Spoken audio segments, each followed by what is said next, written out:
Hello and welcome to the Aussie Mixed Olympics GT Series live on Apex Racing TV. My name is Sam Fitzpatrick, alongside me is Daniel Lee. Scott Newton operating the cameras tonight, and we're back with the sprint races, 45 minutes in length around this classic Interlagos circuit. We've seen some real nice racing so far this season, Daniel, particularly Suzuka. I think was the race of the season last week. It was Ross Rizzo who just about edged out for the race win. Hopefully we see such a competitive field back tonight, and I think that's going to happen as well. We seem to have a few of the regulars back on the grid for us for this race. Absolutely. Good evening, Sam, and to all the viewers. Great to have you back again. Yeah, look, Suzuka last time out was a fantastic race. It really came to a head with the way the strategy played out, and Ross Rizzo just timed it to perfection to come back out in front and take another dominant win. Interlagos tonight should present a lot of the same stuff as what we saw there. Still very technically challenging, especially through that middle section of the circuit. But all in all, we're looking for a really good race ahead of us.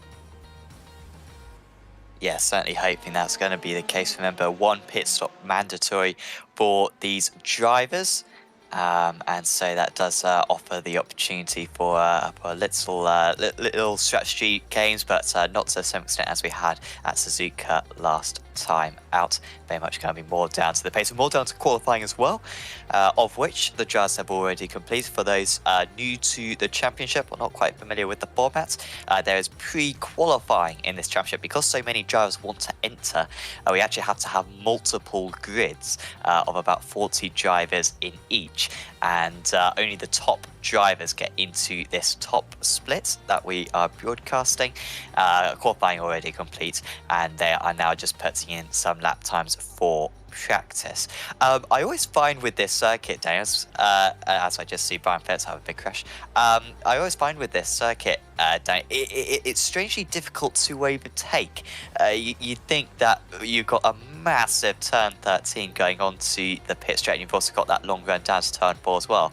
And yet overtaking isn't easy around this circuit, and so qualifying could be quite important.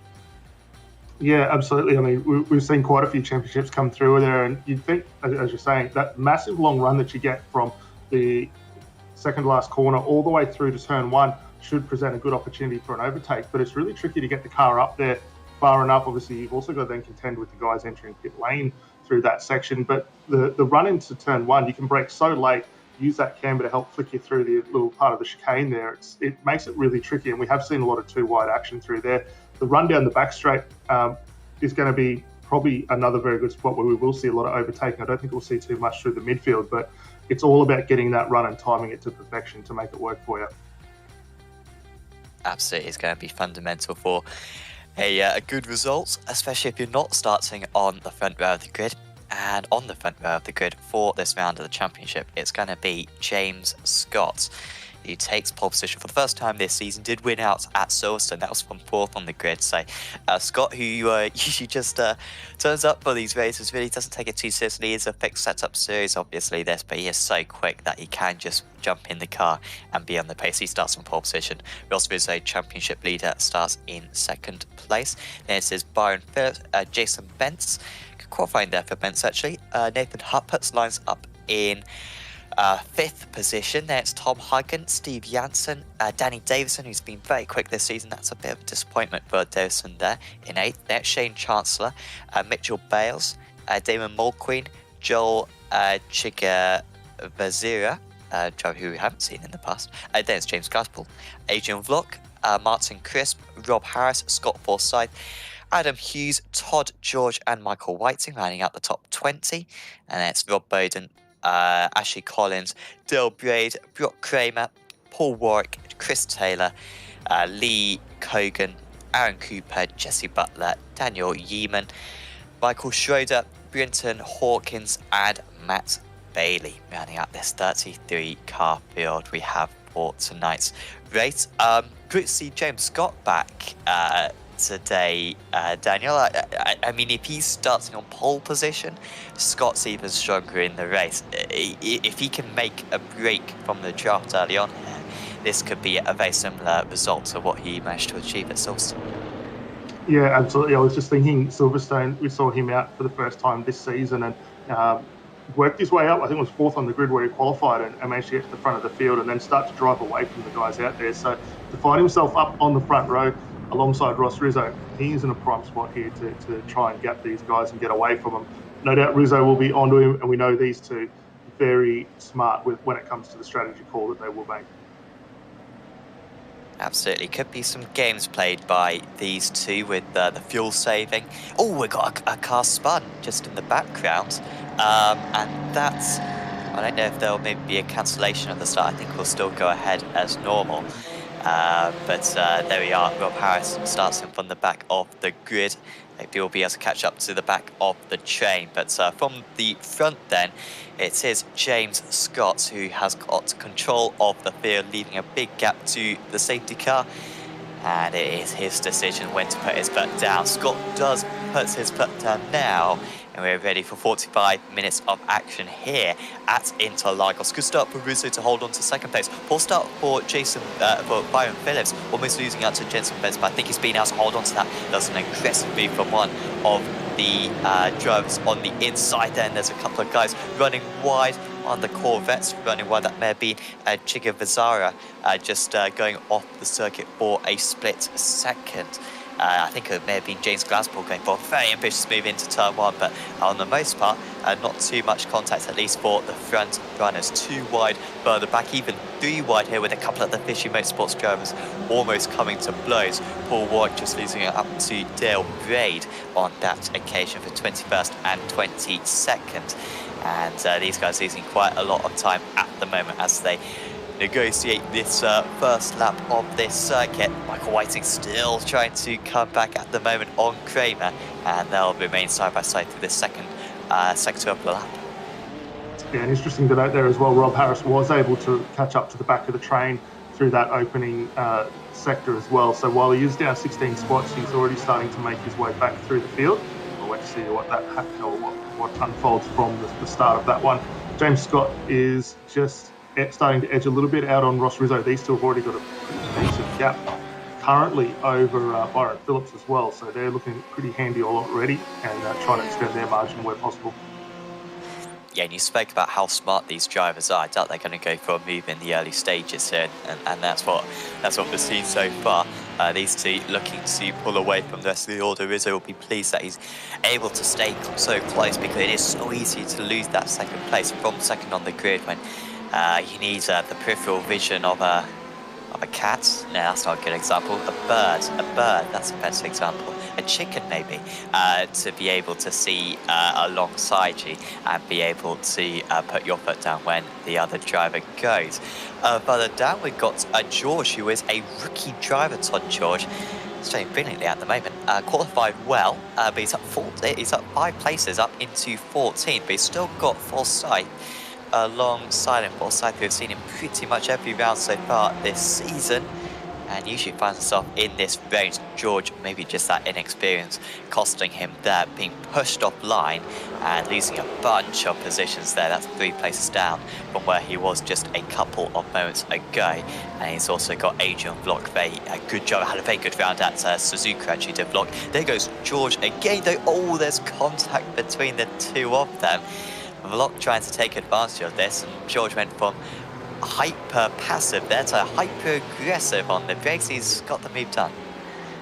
Yeah, it was a nice move there to get through, and he's going to set his sights forward. He's got Adam Hughes about 2 seconds up the road, but not going to be let go here very easily. Joel's still all over him. Adrian Vlok settling in behind as well as they work up towards the top end of the circuit. Tom Huggan, following his change to Mach 1, in a good spot here at the moment. He's got Nathan Huppert's just ahead, Steve Janssen right in behind, and Janssen will be definitely looking for a better run from what we saw from him at Suzuka last week, where he had a couple of rotations, which is a bit uncharacteristic for him, but starting off in a good spot down in 7th position now.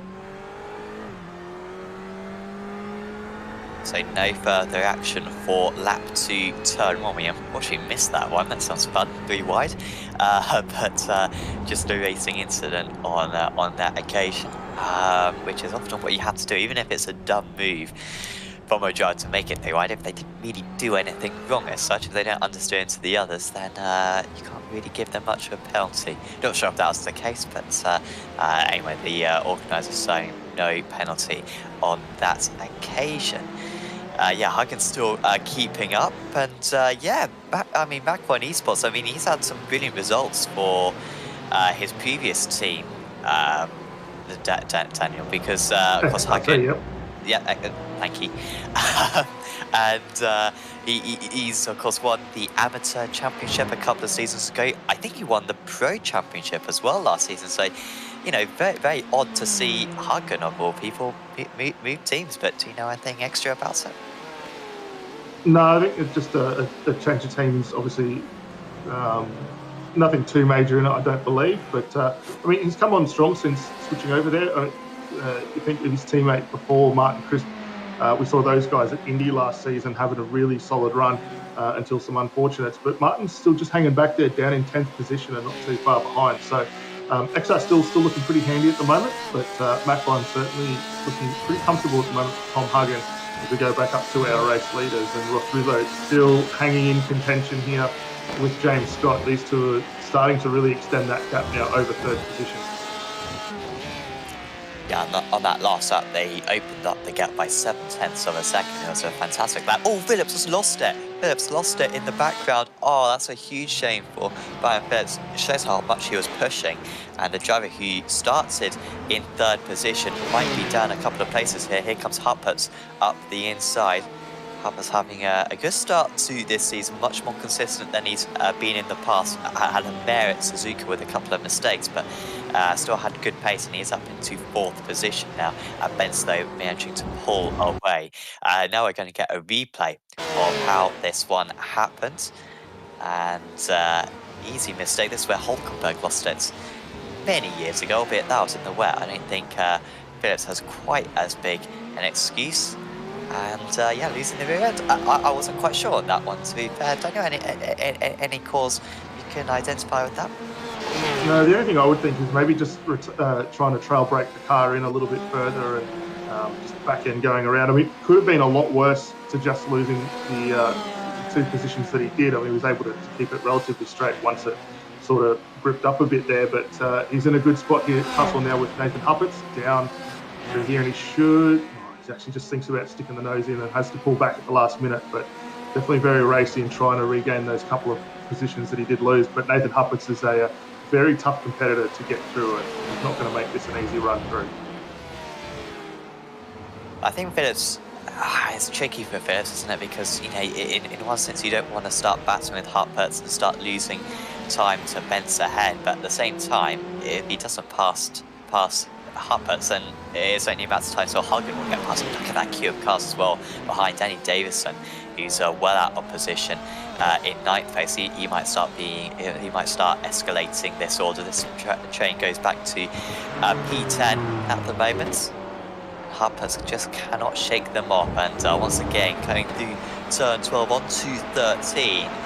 The slipstream race begins. They've all got the slipstream apart from Huppets, which makes him a bit more vulnerable. But that C8, which isn't known necessarily for its straight line speed, it's not bad. It's he's keeping that gap healthy to Phillips, and Huppets will remain in fourth position. But there's real no let off. Hughes gets him ahead of Bales, by the way, for 12th position, just down the order.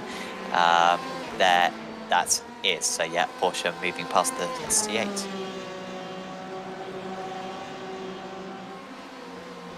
But actually, I think Phillips has got past Huppets. So just as I drag us away, Phillips has been able to make that move. And Huppets, in fact, just dropping a couple of places quite quickly there. He's got Janssen back in following that little error, but should be able to regain pretty quickly on. I think should settle down nice and easy. The teammates for Aries Autosports having a little bit of a tussle down in the 20th and 21st positions. That's Chris Taylor and Lee Coogan, and a good solid run for those two.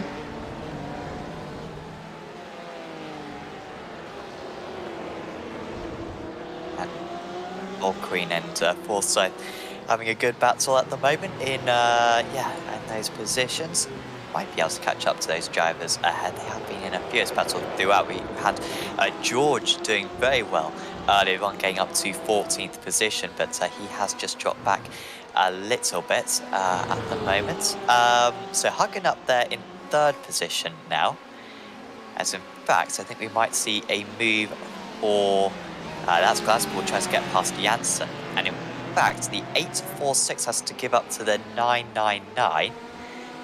Oh, that's contact there with Glasgow. Well, he nearly made contact with a driver at turn 1 where he went for an audacious move, making it 3 wide into turn 1. That time there was contact, both of which have got away without steering damage, it seems. But once again, Glasspool's really aggressive out here tonight. Davison off the circuit, he'll be careful to get back onto the track from there, over the grass a little bit. And he's still got the inside at the moment on Martin Crisp. And from a long train of cars behind P4, this is certainly divided. But Davison, crucially, up into 7th place. He's gained about 3 places in quick succession there. And he should have a good chance of catching up to the drivers further up. Davison, very strong drivers so far this season. And these others will continue battling with one another. But the 999 was Nathan Huppert, so I wonder if... and the other driver was it Phillips? Yeah, I think it was Phillips. So Phillips has given up that place then to Huppert. It was deemed to be an incident. I'm not sure if we saw that one a few laps ago. I think that was the change, the initial change for 4th position. Now we might have a change back again. He's given up the place, and Phillips is very much, giving up the place now. I can take it back again if I so wish. And these two have been in a race-long battle, and it is Phillips who gets back ahead. And Huppers will be frustrated with this because all this passing has just meant that they're now about 4 seconds behind P3. And as we watch them continue this fight, they should be able to close up relatively quickly. But while they continue the fight as they are, it's going to make it very tough for them to gain that margin back. Danny Davison and Martin Crisp, along with Shane Chancellor, getting into a fantastic little scrap as they head up towards that inside section. And Crisp thinks about sticking the nose in. Danny's going to have a good run here. He should be able to hold this off. Oh, contact as well behind. Oh, I feel bad for Crisp. He's being absolutely battered from pillar to post. Apologies, that wasn't Crisp, that was Chancellor. Right there. So it's really going on that middle part of the lap. So often have brilliant racing. We don't really see it in single seaters necessarily because obviously the turbulent air is too much. But in these GT cars, once you get alongside through turn 4, you can have alongside through the rest of the track. Rob Bowden with a drive-through penalty. Bowden already quite far down the order. He's down 30th place, 8 places down where he started. So you know what's happened to Rob Bowden tonight. But well, whatever it is, it's just got a bit worse for him. As we see in our mirrors, well, in fact, Crisp is going to go for a move himself. Lots of battles going on. As Crisp almost made that one. Glaspool gets ahead of Chancellor. And Crisp still alongside Davison, who I thought Davison would be able to pull away from these guys. Anything but. And Crisp back to the front of this pack in P7. As Phillips and Huppers, you can just see on the time tower highlighting red, indicating they were track extending going off the circuit. So they're having their own issues themselves. Some absolutely furious battles so far in the first quarter of an hour of this race.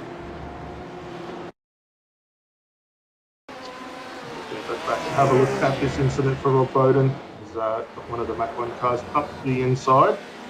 Same spot where we saw Byron Phillips lose it, just overcooks the entry and rotates that car around. I think that might have been Michael Schroeder that he's nerfed there and waits for both those cars to get back underway. So here's another look at the onboard. I think we'll see this is just a slight miss of the brake markers as it comes into the zone. The C8 well on the brakes early, Bowden just missing the marks that he'd normally hit to get into that corner. Yeah, you can certainly see why the organisers gave a drive-through penalty for that incident. We check back in for our leaders, and it's still just as close as it's been pretty much for the entire race. Really neither of these guys letting off the pressure on one another. Rizzy, surely with the advantage right now, saving fuel behind Scott, not even necessarily lifting and coasting, but just by having the draft, you can imagine you're on the throttle for less of the time because you're going faster down the straight. So yeah, you're on the throttle less amount of time, you're losing less fuel, and I imagine Bizzo's probably sneaking in a little bit of lifting and coasting as well in there. Slightly wide there for Scott, who well, might even be worth Scott giving up the lead, perhaps, Daniel, and following behind, or I'm not quite sure, but this is quite unusual. We've seen these guys both win several races in this series, but rarely have we had a proper duel between the two of them, so this is great to watch. Yeah, definitely. And I mean, we know from James Scott's point of view, he's very good on trying to get that fuel saving done where possible to shorten his final pit, or the one and only pit stop that he'll have tonight. So this could just be playing it comfortable at the moment. There's nothing separating these two as far as lap pace goes. Last time by 1:30s, 0.5 and 6 for Rizzo, and now Rizzo gets down underneath him into turn one. And Rizzo 3/10 quicker last time by, so certainly looking to get on with business, and we'll see what he's able to do now. He's out in front and trick Esports forward.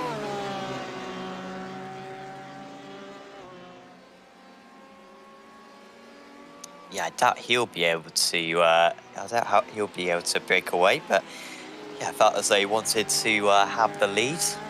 Once they get into track markers, that might spice this one up a little bit. Might be able to make a break more possible, but they're still about a third of a lap behind those back markers, more like a quarter of the lap, in fact. So they're kind of just going on to the turn 13 at the moment. So that won't be a factor until a bit later on in the event. Just Ben's doing pretty well, only 5.3 seconds behind these guys, but is continuing to lose time at the moment.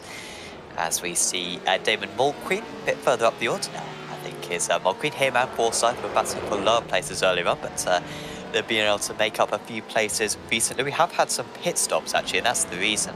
So Janssen, Glasspool, Hughes, and also some drives further down, Collins, Yeoman, Braid, Harris, Kramer and Butler all coming into the pits so far in this race. So I think with that big batsman we had in the top 10, a few drivers just feeling like they wanted to get out of that, get some clearer. Sure, you have to take a bit more fuel on, and that will make you slightly slower, but at least you do have some clear and you can set some good lap times. At the moment, these guys not feeling that need. Damon Mulqueen wanting to get this move done on circuit. Yeah, neither of these two have gained. Well, actually, sorry, Scott Forsyth has gained 5 spots since the opening start of the race, so he's going to close up on the back of this one. But for Mitchell Bales and Mulqueen here, they haven't moved anywhere at all. The pace between both these two very strong.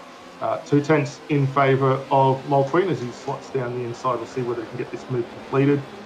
Doesn't quite have the legs on the Synergy Sim Racing car to get it through, but definitely setting up those passes and opportunities as he works his way through. Bretton Hawkins, another driver who's gained quite a few spots early on, up 11 from where he started tonight, so it's a good run for him. He's got Steve Janssen now right in front, and Janssen, one of the new drivers so far that's actually come down the lane to complete his pit stop. So this could be good signs for Steve Janssen. Just under 30 minutes to go. Already got that pit stop complete. We should be able to gain quite a few positions when that all cycles through. Yeah, that should be pretty good there for Janssen. Well, this is lap times like 31.8 that last time. He needs to improve on that. He needs to go into the low 31s if he's going to be able to make some moves up. But he hasn't got too much traffic in front of him. Probably a couple more drivers to deal with before everyone else starts making pit stops. Hawkins, a little bit in the middle of the road at the moment, and this will be painful for Glasspool because he's been pushed into the back of Hughes, and he's very close to turn 12 now. We'll pick up the toe through 13, and it should be an easy enough move down into turn 1.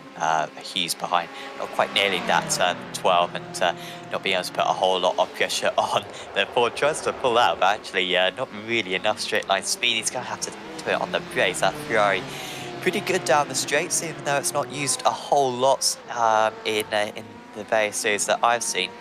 But eventually does get ahead there, does kind of pull up into 21st position. By the way, quick shout out to SDK Gaming, who provide our lovely overlay, which you can see on screen with the timing tile on the left, and you can do all the all that you want with SDK Gaming. Lots of different kind of templates, like a GP2 template, NASCAR template as well. So you can have pretty much any overlay that you want from kind of world motorsport broadcasts.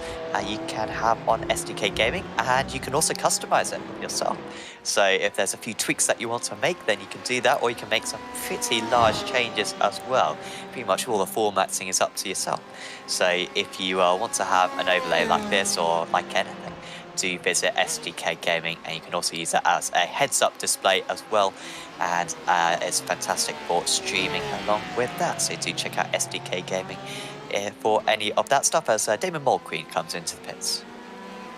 Yeah, that's not a bad move for him, because he was really stuck in that fight earlier on that we were watching. So comes through, gets his one out of the way. As we have a look further back, Richard Bales is having a good run alongside Brenton Hawkins.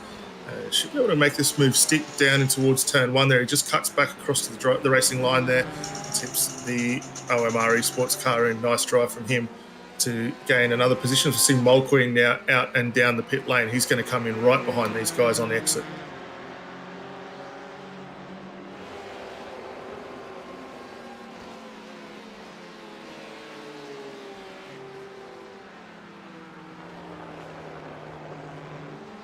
Keep an eye further up the field. Todd George in a good, strong fight. Chris Taylor has managed to break away from his teammate Lee Kogan. Those guys having a very good scrap earlier on, and are continuing to pull their way up through the field.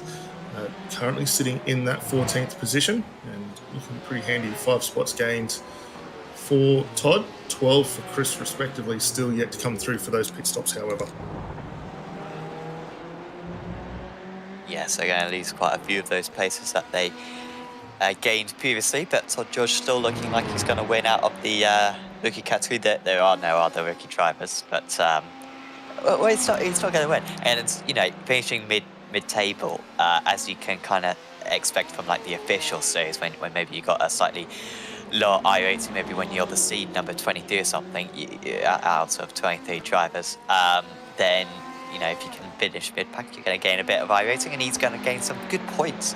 Probably outscore maybe his rookie rivals who are racing in the second split. So yeah, could be a good day here for Todd George.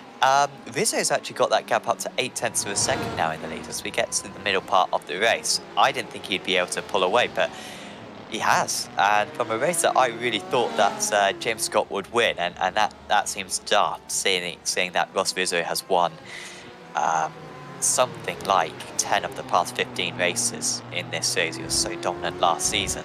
It's starting to go towards Rizzo here. However, that's a good exit there for Scott. Managed to get a good turn 12. You can see that gap hovering at 0.8.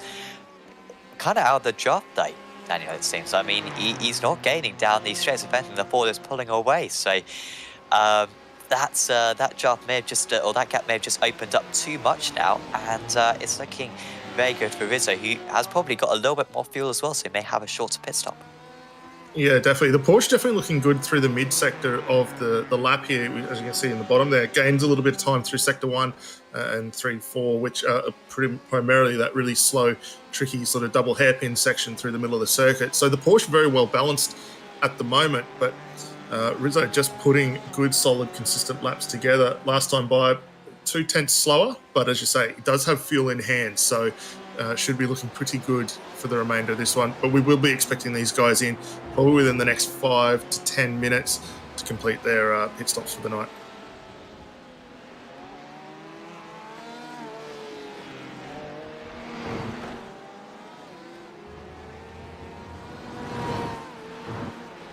Yeah, they the fuel around this place, it's quite low fuel consumption. And I don't really understand that, but just from my experience, I remember doing IMSA races around here, and one of the least amount of fuel you had to put in around all the season. I guess this middle part of the circuit, you're pretty much using no fuel because it constantly kind of just easing off the throttle, a little bit of full throttle, but then yeah, back on the brakes again. Yeah, you can go pretty far in this race. I imagine so, probably 35 minutes. These drivers will be able to stretch this first stint to. Still the leader of the drivers who have come into the pits is Steve Jansen. You can check out if a driver's come into the pits on the live timing link in the description below, again, provided by SDK Gaming.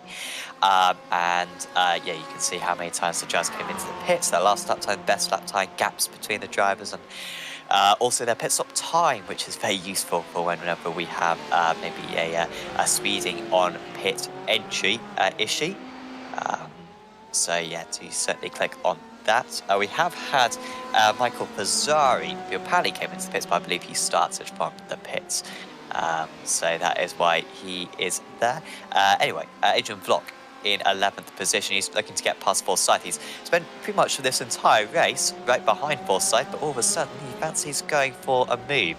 Vlock, who managed to secure a very good 9th place last time out Suzuka, one of the best drivers I can recall Asian Vlock performing in this series. He's looking for a similar result here. Forsyth just putting his car in the right place at the moment, and I think I'll have to wait a little bit longer. Phillips, meanwhile, has got ahead of Huggan. So nice lap there from Byron Phillips. And after dropping quite far back earlier on, if you recall, when he was battling with Huppers, they have been able to catch up, as you predicted, Daniel. And yeah, Phillips back up into 4th position now. Yeah, we didn't think there'd be too much battling between those two being teammates, but here's a quick look at the replay of how this one unfolded. So it's on the run up in towards the second hairpin here. Phillips just sends it down the inside. A nice move and well read by Tom Huggan, just to give that little bit of racing room and allow both those cars to cycle through. And for Phillips to complete the move around the outside, the Porsche looking very strong indeed. So Mach 1 cars now settle down 4th and 5th position, and they've got Jason Bentz now just 1.3 seconds up the road on them. So that'll be the next point of contention for them to work their way through, as Byron Phillips tries to recover from that earlier spin that he had battling against Nathan Hupperts.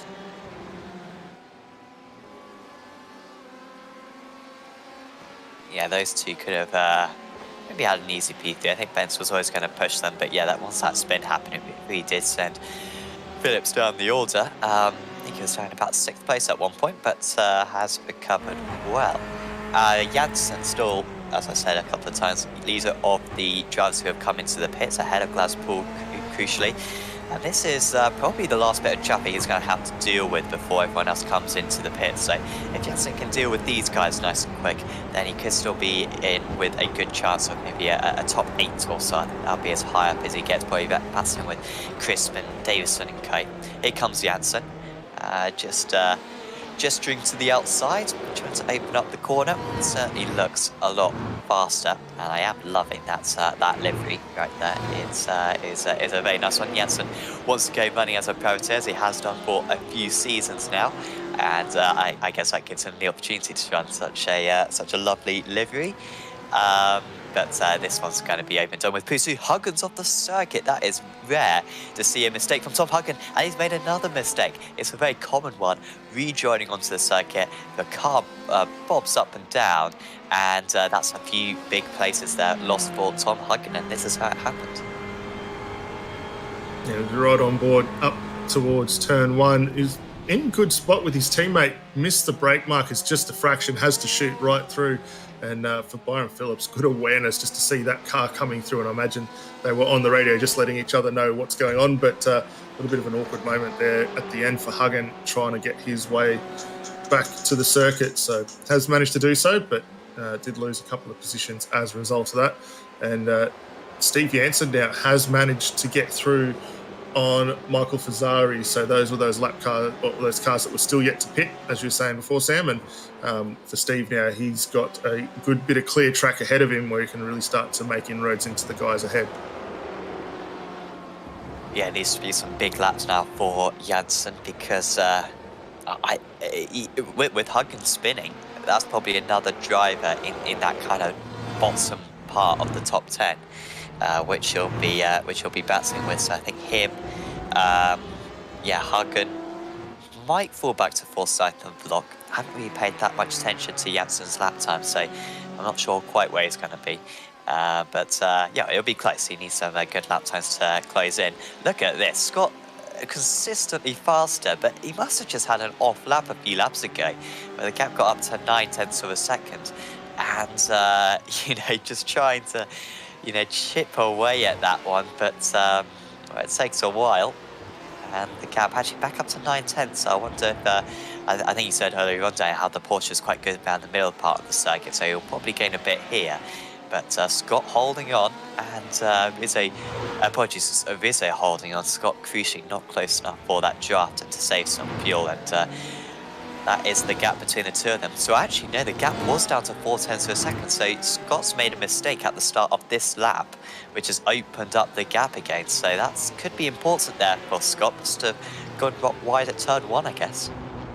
Yeah, and it's been a really good ebb and flow between these guys. They're a little stronger in certain parts of the lap, a little weaker in others, and two very strong, consistent teams out here at the moment. Going to be very close on that pit window, so we might see the first of these cars start to come down the lane now, but they both look to continue on for at least one more lap. And this has been a really strong race. Nothing separating either of these guys so far. So interested to see how they unfold for the next 15 minutes. There's a little bit of lap traffic ahead that they're going to have to start working their way through. That car ahead, Rob Bowden, who's already come down the lane for a penalty earlier on. Don't think he'll offer up too much resistance to these guys, but just saying that Ross is...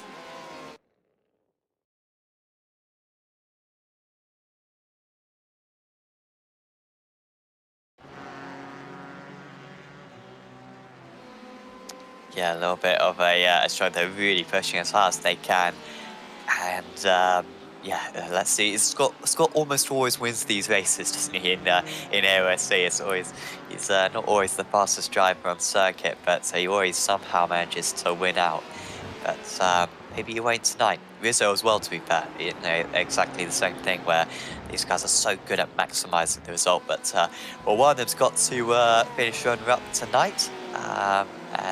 It'll be close between who it is.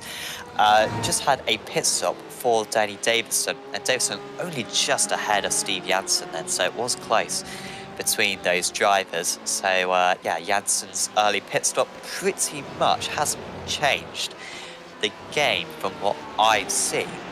I think Janssen and Davison were pretty much neck and neck before that anyway, as Scott and Rizzo come into the pits. So, and look how close Scott is. So he's really nailed the pit entry there, Scott. I mean, that might just be the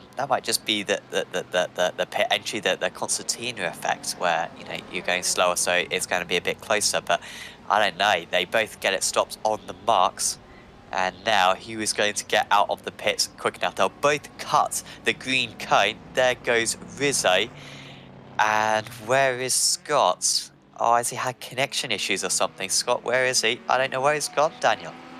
I was just wondering the same thing, because we saw the car blink in and out on the pit apron there. I wonder if he has had the connection issue. That would be a massive shame if that's what's happened to him, because he was right in contention here to take out this victory. That is a huge shame. We still don't know where he is. Apparently, he's gone to the bottom of our timing screens even, so that is a absolutely massive disappointment. I'll wait to see if I can see anything on the iRacing console, see if it comes up. But so that promotes everyone up a place, and perhaps that race win, which was looking so close, is very much going the way now of Ross Rizzo. Huggen leads the race, still yet to come into the pit. Rizzo effectively in the race lead at the moment. Martin Christner up into 6th place. He's also yet to pit. Apologies, he has pit. Yep.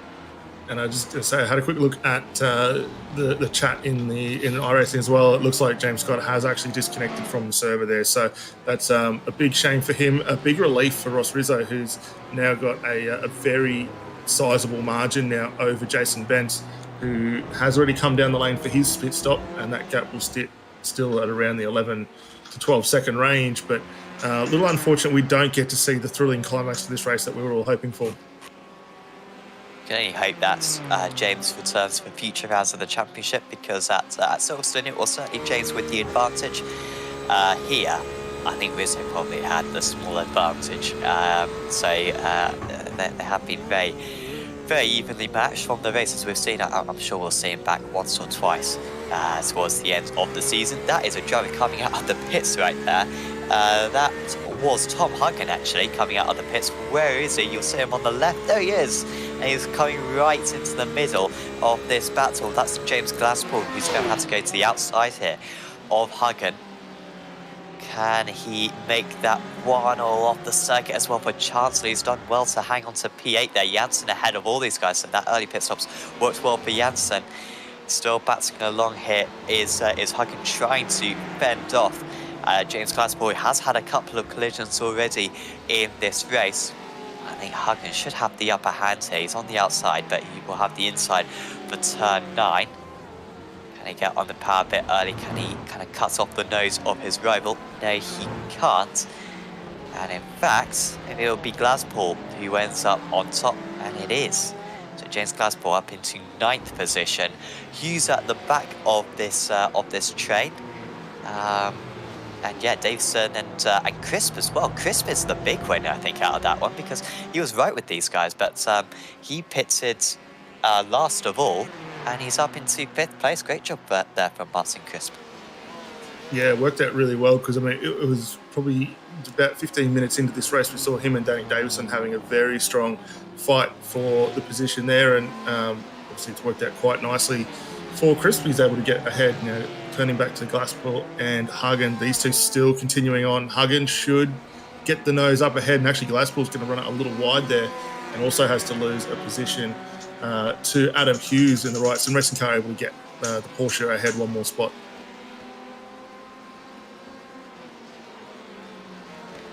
Oh, that was unfortunate for James Glasspool. Yeah, well over the curb. And we'll have to we'll do well to finish in the top 10 from here on in. So we've got 9 more minutes of this race to go. Here comes Ashley Collins, battling Lee Kogan, who was one of the last drivers to come into the pits. Actually, was Kogan. Apologies, that is Collins being overtaken by Taylor. So yeah, that's now Taylor up ahead. Was a little bit faster on that last tour. Mitchell Bales now just ahead. Taylor actually up 10 places. That's pretty good work there. Crisp also up 10 places. And Daniel Yearman up 12 places, our highest gainer so far in this race. While we watch this little fight continue on, next week should be an interesting one as well, Sam. Off to Monza, which will be a nice change for all these guys, a big high-speed circuit. And AMF doing a little bit of a fundraiser as well for Support for Beyond Blue, which is a great charity for mental health. So that'll be nice to see everyone getting on board for that one. And hopefully we'll see some nice banners being put over the top of all these cars as well, just to help promote that one. But yeah, certainly looking forward to seeing that. We'll probably touch on that a little bit later on before we wrap this one out. But as we continue watching this fight here for the 17th position, Collins has another look down the inside, but going to run it a little wide on the exit. That's a nice little bit of relief there for Chris Taylor.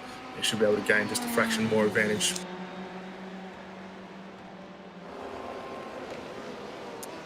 Yeah, just making that one a little bit easier for himself. Now relieving the pressure.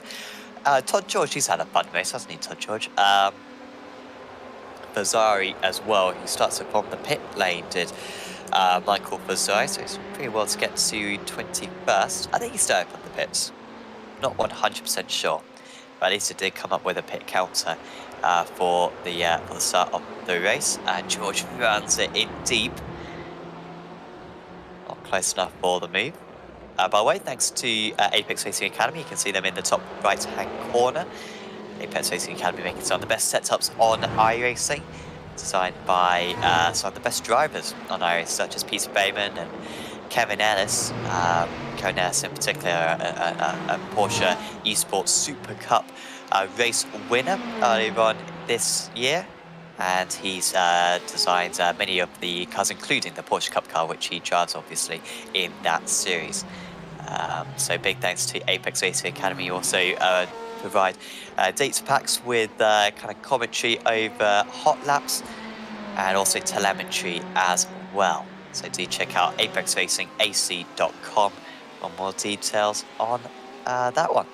Shane Chancellor, he is defending now from Tom Hagen. Great performance from Chancellor. He's had a good season. I believe this is his first season in the championship. I certainly don't recall seeing him in the past, but his pace has really been solid. In fact, actually, I think we saw him a little bit last season, but I don't think we saw him at all the rounds. This is maybe his first full season. To be mixing it with an established competitor like Tom Hagen is a good effort, but he'll do well to keep Hagen behind him now for 5.5 minutes in this race, because you can see how that gap has significantly decreased in the past couple of laps. Yeah, and Hagen will be really looking forward to getting this move done if he can, as sooner rather than later, as he came in for the pit stop a little bit later. It was only a lap later, but a little bit less fuel probably on board on that car at the moment. Has a bit of a slide as they exit up towards the front straight here, but Hagen definitely got some pace. He's already been able to drop Glasspool and Hughes, who, remember, we came out from the pit lane alongside, so definitely still playing a pace in that Mach 1 Esports Ferrari. We should see him get this move done within probably this lap, I dare say. Look for him having a run if he gets through here nicely down the back straight here, and this will be his prime opportunity to send one down the inside. Couldn't quite nail turn 2 and 3, so we'll have to wait another lap. It's so tricky to follow around that part of the circuit, easy to lock up brake as well, going into turn 1.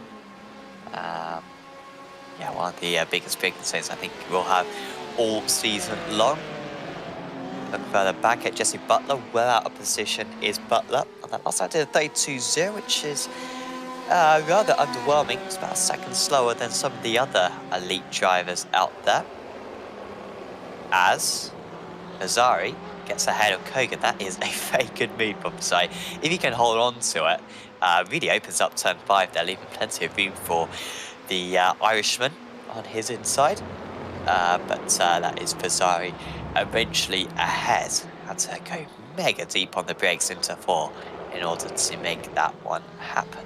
It's up into 21st. George nipping at their tails, and Dale Breed as well, who had issues early on in the race. He might fancy his chances at the rookie as well.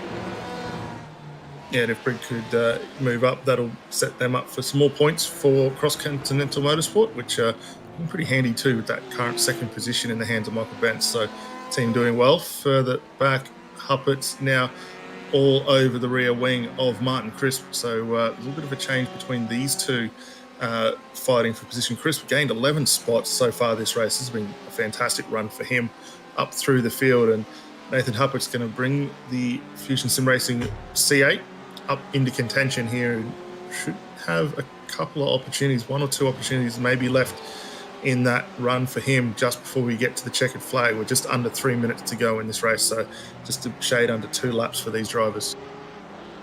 As I got James Glasspool having a problem. Now down into 12th position is Glasspool. We see a replay of how this one happened.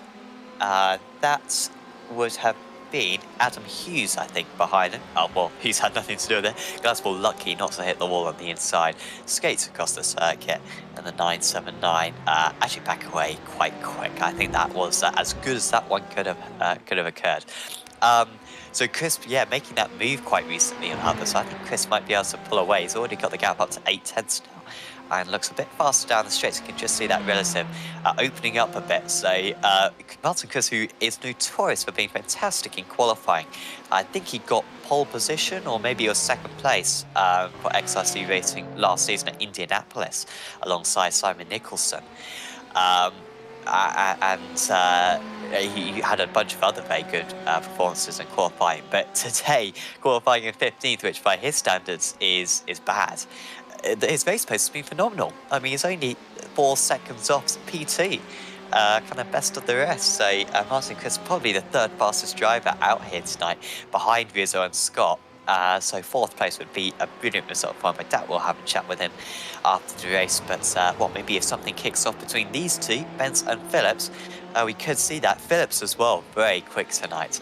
If it weren't for that spin around this corner on, it was about lap 4 of the race, he would have probably walked away. Away from Benz, but instead he's had to do it the hard way. He's going to have one lap to overtake Benz. He's a bit too far back at the moment, but you can see visually, let alone on the timing screen, he's gaining in every single corner. Perhaps going to be too far behind though to go from even to turn 1.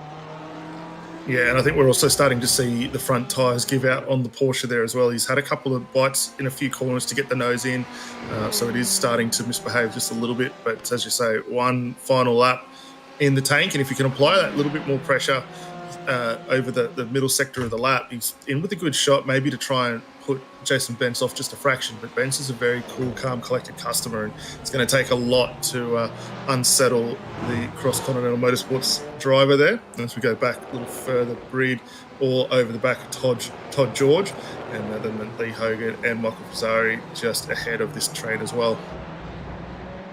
Yeah, if we could extend this race a little bit, then that would be brilliant, because this battle's been very close. Pizzari has been able to break away from these guys a second ahead of Kogan, but George and Braid are still very close. Here comes Braid then on George.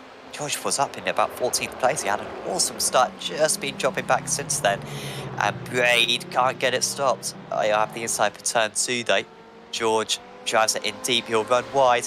And they're both kind of having to give each other a lot of room. You see epic battle as well behind with Kramer and Butler and Kay. We're going to have to cut to the leader now, because he is going through turn 13 for the last time in this race. It looks so close with James Scott. Scott took pole position, he led in the early stages.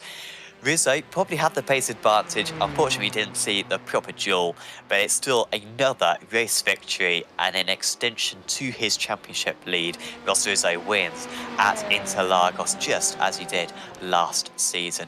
Jason Benz, he's already celebrating. You're not there yet, Jason, but it's looking pretty good for him, and he does finish in second place. That's one of Benz's best results ever in this championship, so congratulations to him.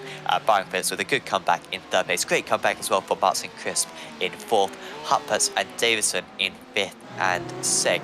Janssen holds off Chancellor, and this one has really kicked off in the closing stages. Are we going to see a run to the line between a couple of these guys? Look at Kramer there. He's going to lose out to Butler. He looks up the inside.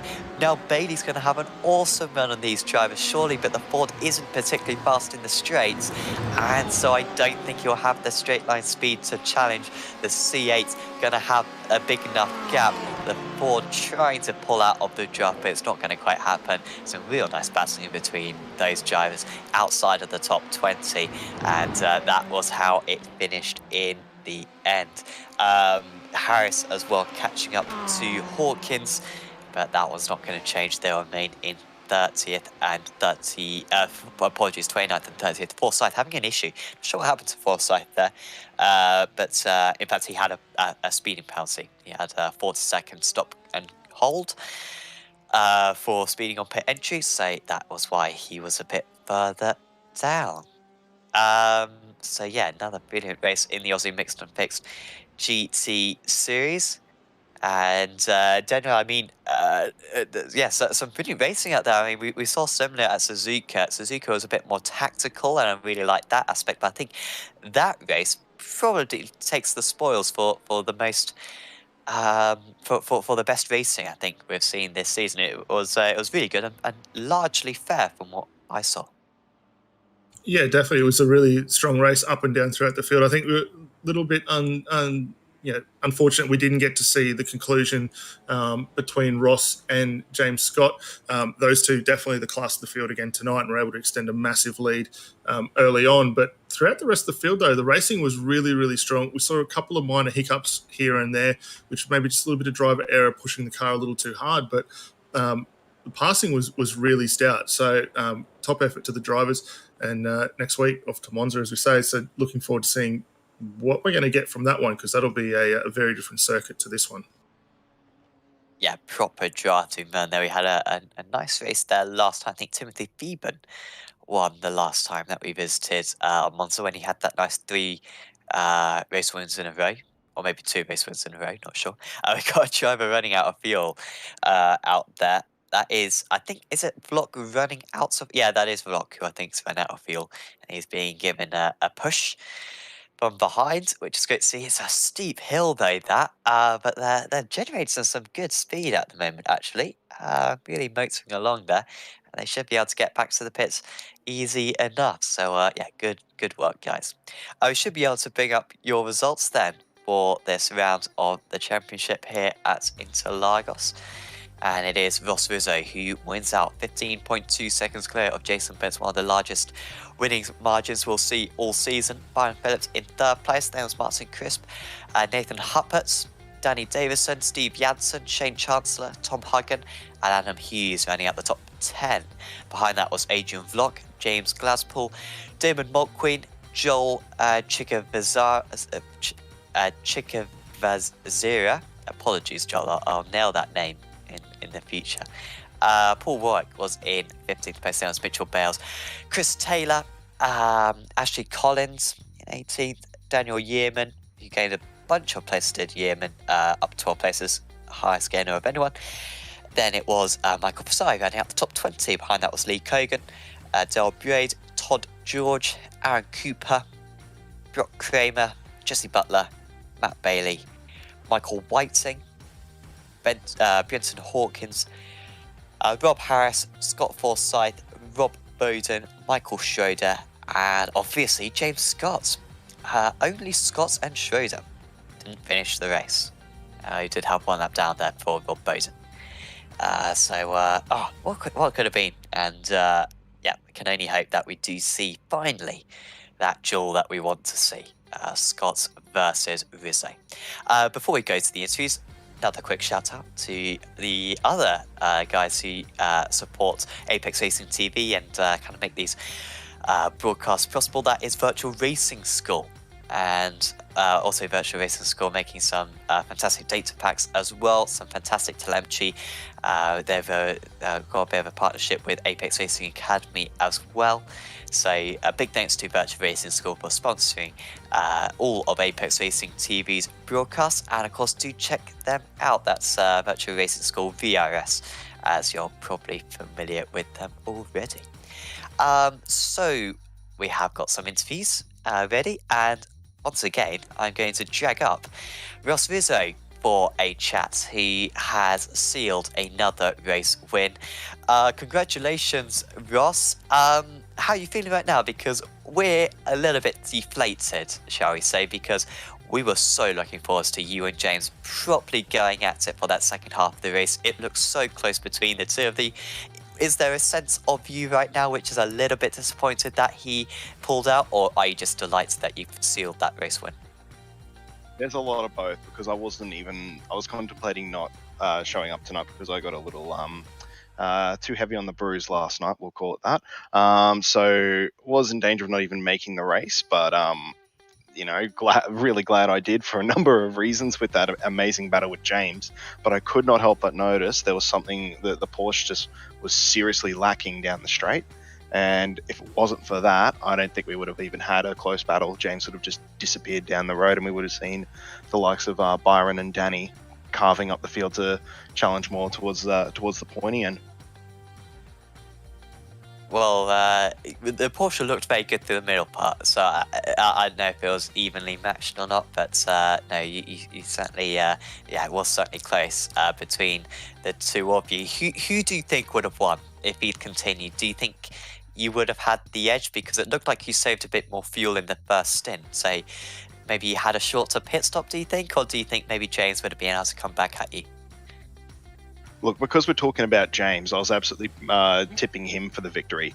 But the only issue being that if I came out of the pits in front, or even right behind him, the Porsche didn't have anything to defend on the straights. So the ball was definitely in my court in terms of, well, rather the Ford's court, we'll call it that. But we're talking about a Scops winner, an AOSC champion, and James Scott here, and I'm sure he would have done something, that's non-humanly like he is to have pulled the victory out. Yeah, potentially so. We've got the next round of the championship is going to be at Monza. Last time we visited Monza, I think it was Phoeben who won. I don't think we visited there last season, so I think it was a couple of seasons ago. I think he had quite a bad race. This was a while back, and I'm trying to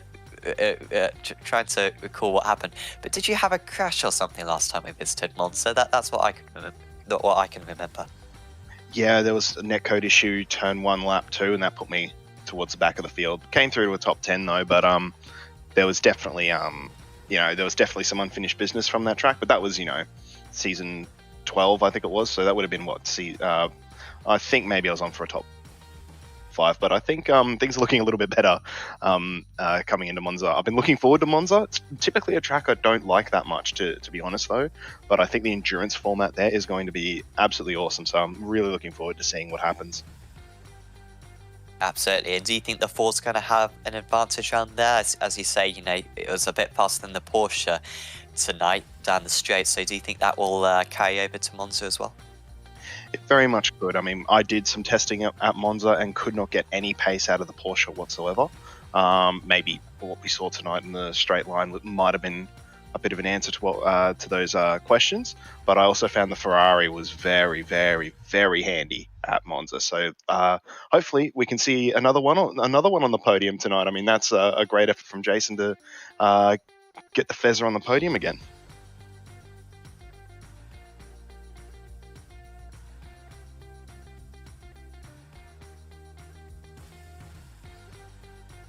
I think we might have lost Sam there, but Ross, again, congratulations on the win, mate. Before we let you go, is there anyone you'd like to give a shout out and a thanks to for tonight?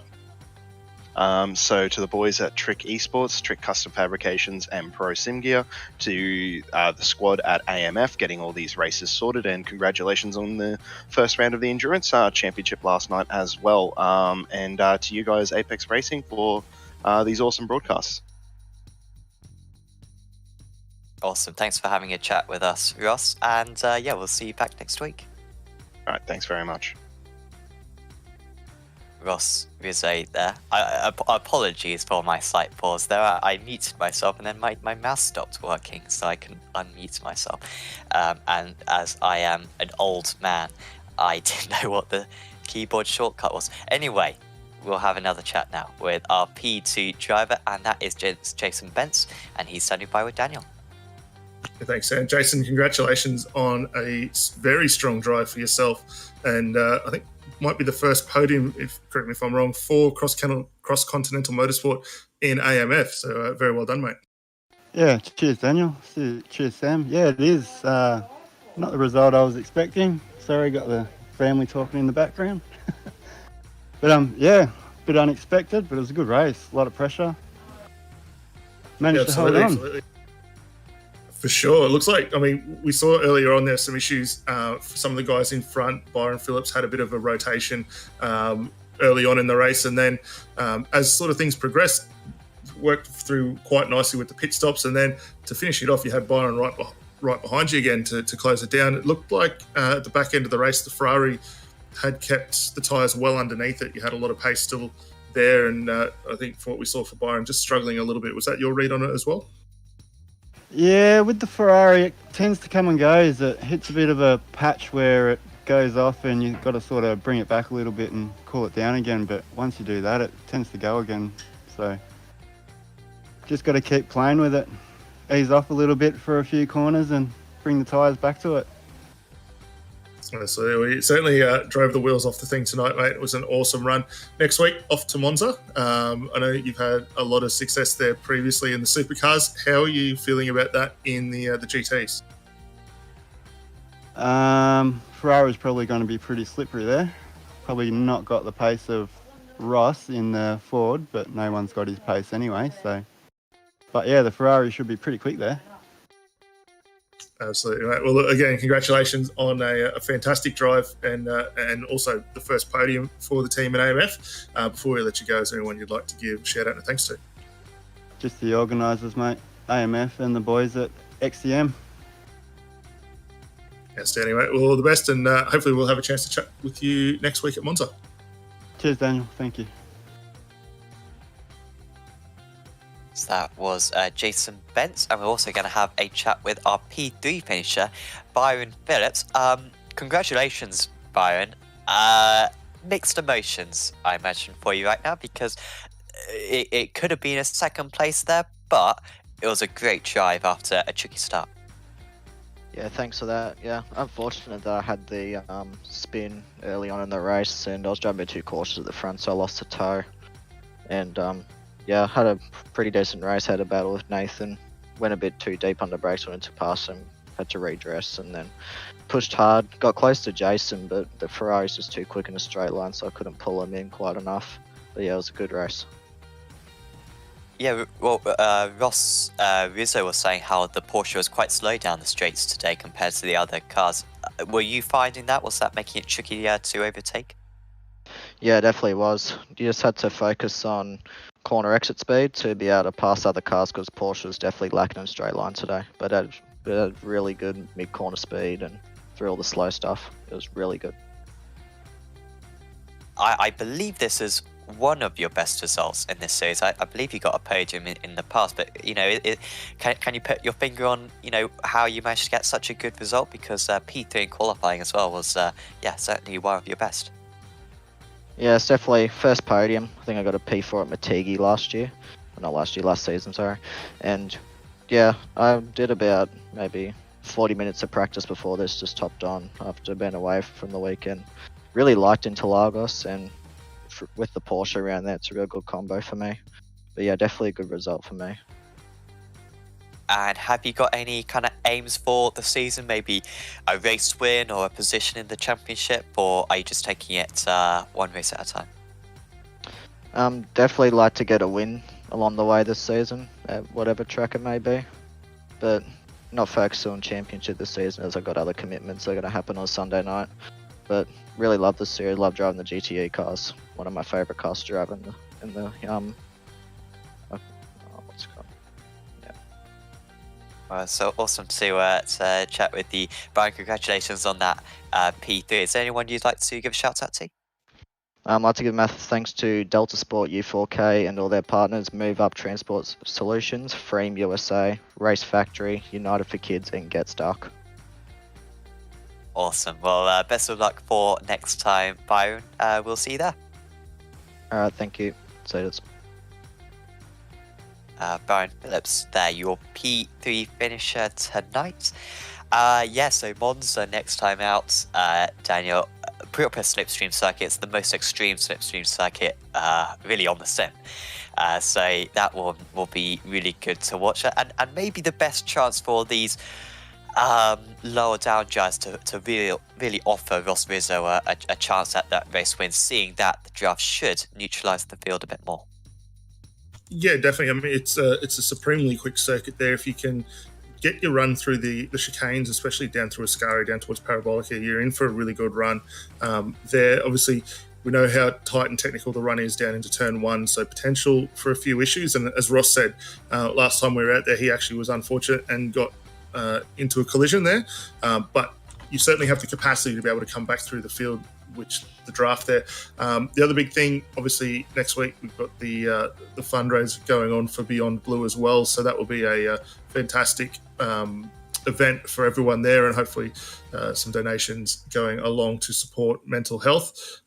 So check out that one. No doubt, I know the organisers will put some stuff up around that on their Facebook page as well. So looking forward to seeing what Monza has to hold for us. I think if we have the likes of James Scott back on, we're in for another stellar run at the top end of the field, and hopefully incidents are as minimal as what we saw tonight.